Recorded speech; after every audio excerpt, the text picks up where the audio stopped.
Good morning. Today's Bible reading comes from Ezekiel 22 through 23. Okay, get into it.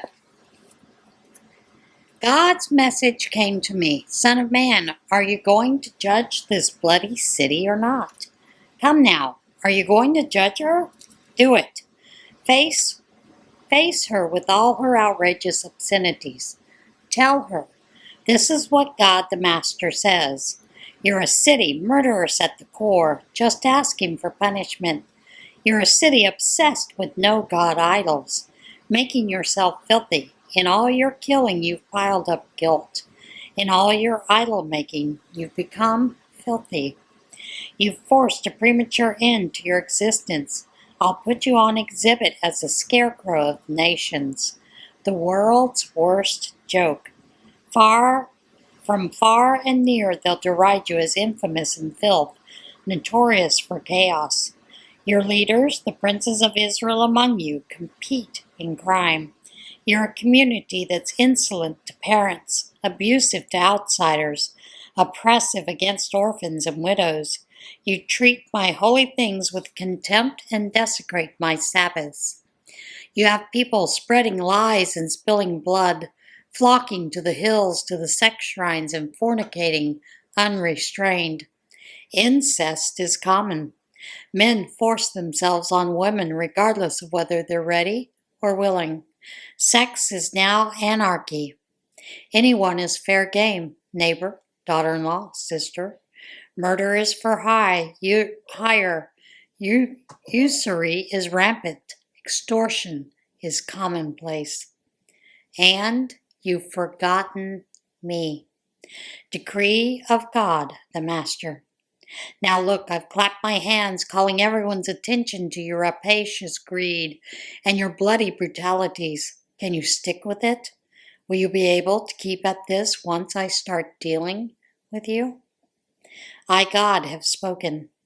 I'll put an end to this. I'll throw you to the four winds. I'll scatter you all over the world. I'll put a full stop to your filthy living. You will be defiled, spattered with your own mud in the eyes of the nations, and you'll recognize that I am God. God's message came to me, Son of man. The people of Israel are slag to me, the useless byproduct of a refined copper, tin, iron, and lead left at the smelter, a worthless slag heap. So tell them, God the Master has spoken. Because you've all become worthless slag, you're on notice. I'll assemble you in Jerusalem. As men gather silver, copper, iron, lead, and tin into a furnace and blow fire on it to melt it down, so in my wrath I'll gather you and melt you down. I'll blow on you with the fire of my wrath to melt you down in the furnace. As silver is melted down, you'll be melted down. That should get through to you. Then you'll recognize that I, God, have let my wrath loose on you. God's message came to me, Son of man, tell her, you're a land that during the time I was angry with you got no rain, not so much as a spring shower. The leaders among you became desperate, like roaring, ravaging lions, killing indiscriminately. They grabbed and looted, leaving widows in their wake. Widows, not windows. Leaving widows in their wake. Your priests violated my law and desecrated my holy things. They can't tell the difference between sacred and secular.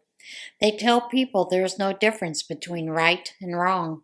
They're contemptuous of my holy Sabbaths, profaning me by trying to pull me down to their level. Your politicians are like wolves prowling and killing and rapaciously taking whatever they want.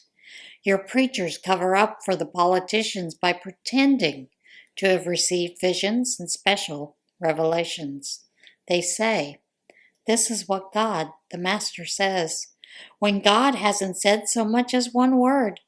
Extortion is rife, robbery is epidemic, the poor and needy are abused, outsiders are kicked around at will, with no access to justice. I looked for someone to stand up for me against all this, to repair the defenses of the city, to take a stand for me and stand in the gap to protect this land so I wouldn't have to destroy it. I couldn't find anyone, not one. So I'll empty out my wrath on them, burn them to a crisp with my hot anger, serve them with the consequences of all they've done. Decree of God, the Master. God's message came to me, Son of man. There were two women, daughters of the same mother. They became whores in Egypt, whores from a young age. Their breasts were fondled, their young bosoms caressed. The older sister was named Oholah. The younger was Oholibah. They were my daughters, and they gave birth to sons and daughters. Oholah is Samaria, and Oholibah is Jerusalem. Oholah started whoring while she was still mine. She lusted after Assyrians as lovers, military men smartly uniformed in blue, ambassadors and governors, good-looking young men mounted on fine horses. Her lust was unrestrained. She was a whore to the Assyrian elite.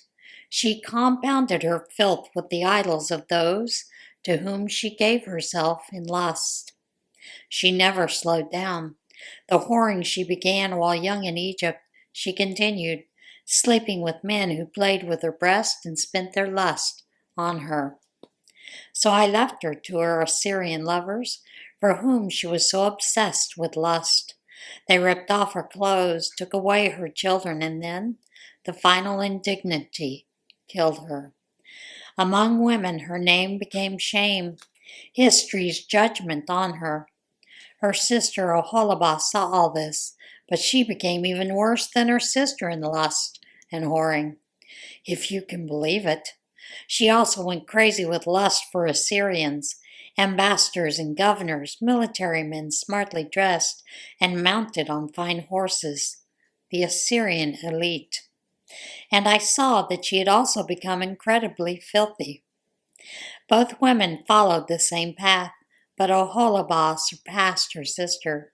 When she saw figures of Babylonians carved in relief on the walls and painted red, fancy belts around their waists, elaborate turbans on their heads, all of them looking important, famous Babylons, she went wild with lust and sent invitations to them in Babylon. The Babylonians came on the run, fornicated with her, made her dirty inside and out. When they had thoroughly debased her, she lost interest in them. Then she went public with her fornication. She exhibited her sex to the world. I turned my back on her just as I had on her sister. But that didn't slow her down. She went at her whoring harder than ever. She remembered when she was young, just starting out as a whore in Egypt. That whetted her appetite for more virile, vulgar, and violent lovers, stallions obsessive in their lust. She longed for the sexual prowess of her young youth back in Egypt, where her firm young breasts were caressed and fondled. Therefore, Oholibah, this is the message from God the Master. I will incite your old lovers against you, lovers you got tired of and left in disgust. I'll bring them against you from every direction. Babylonians and all the Chaldeans, Pekod, Shoah, Koah, and all Assyrians, good-looking young men, ambassadors and governors, elite officers and celebrities, all of them mounted on fine, spirited horses. They'll come down on you out of the north, armed to the teeth, bringing chariots and troops from all sides. I'll turn over the task of judgment to them. They'll punish you according to their rules. I'll stand totally and relentlessly against you as they rip into you furiously. They'll mutilate you, cutting off your ears and nose, killing at random. They'll enslave your children, and anybody left over will be burned. They'll rip off your clothes and steal your jewelry. I'll put a stop to your sluttish sex, the whoring life you began in Egypt. You won't look on whoring with fondness any more.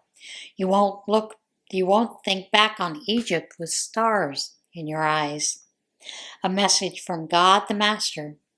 I'm at the point of abandoning you to those you hate, to those by whom you're repulsed. They'll treat you hatefully, leave you publicly naked, your whore's body exposed in the cruel glare of the sun.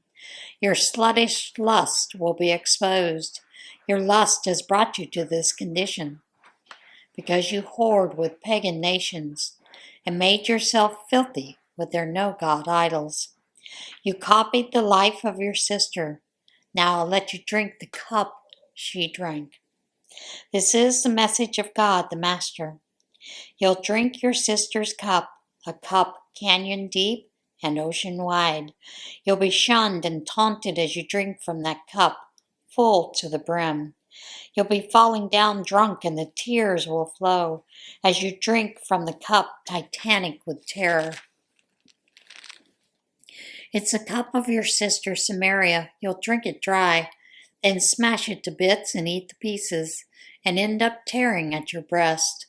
I've given the word, decree of God, the Master. Therefore, God, the Master says, because you've forgotten all about me, pushing me into the background, you now must pay for what you've done. Pay for your sluttish sex and whoring life.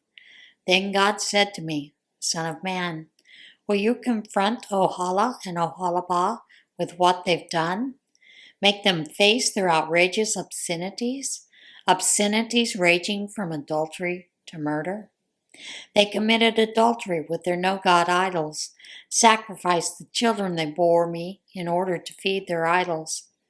And there is also this. They've defiled my holy sanctuary and desecrated my holy Sabbaths.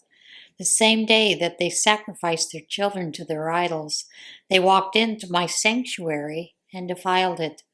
That's what they did in my house. Furthermore, they even sent out invitations by special messenger to men far enough, and sure enough, they came. They bathed themselves, put on makeup and provocative lingerie. They reclined on a sumptuous bed, aromatic, with incense and oils. My incense and oils. The crowd gathered, jostling and pushing, a drunken rabble. They adorned the sisters with bracelets on their arms and tiaras on their heads.